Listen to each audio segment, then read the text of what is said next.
وقال الذين لا يرجون لقاءنا لولا أنزل علينا الملائكة أو نرى ربنا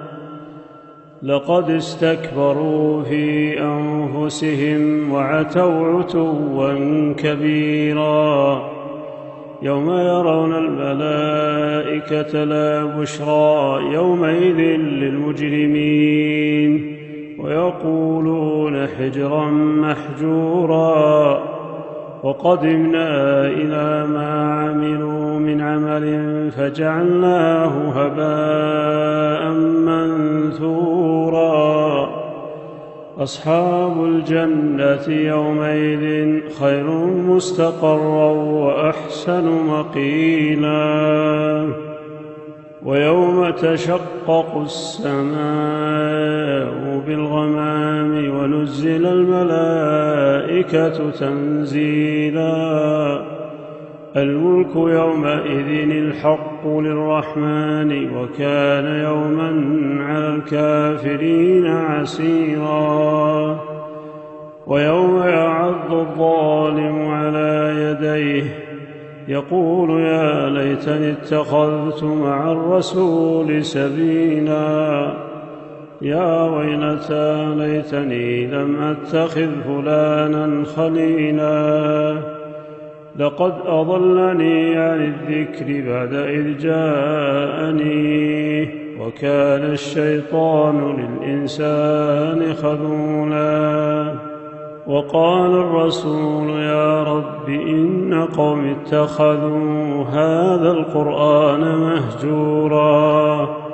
وكذلك جعلنا لكل نبي عدوا من المجرمين وكفى بربك هاديا ونصيرا وقال الذين كفروا لولا نزل عليه القرآن جملة واحدة كذلك لنثبت به فؤادك ورتلناه ترتيلا ولا يأتونك بمثل إلا جئناك بالحق وأحسن تفسيرا الذين يحشرون على وجوههم إلى جهنم أولئك شر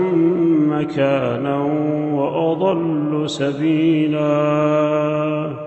ولقد آتينا موسى الكتاب وجعلنا معه أخاه هارون وزيرا فقلنا اذهبا إلى القوم الذين كذبوا بآياتنا فدمرناهم تدميرا وقوم نوح لما كذبوا الرسل أغرقناهم وجعلناهم للناس آية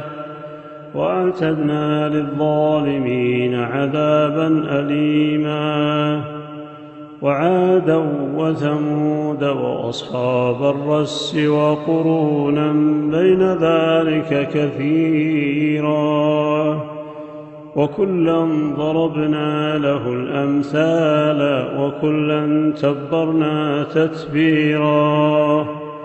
ولقد أتوا على القرية التي أمطرت مطر السوء أفلم يكونوا يرونها بل كانوا لا يرجون نشورا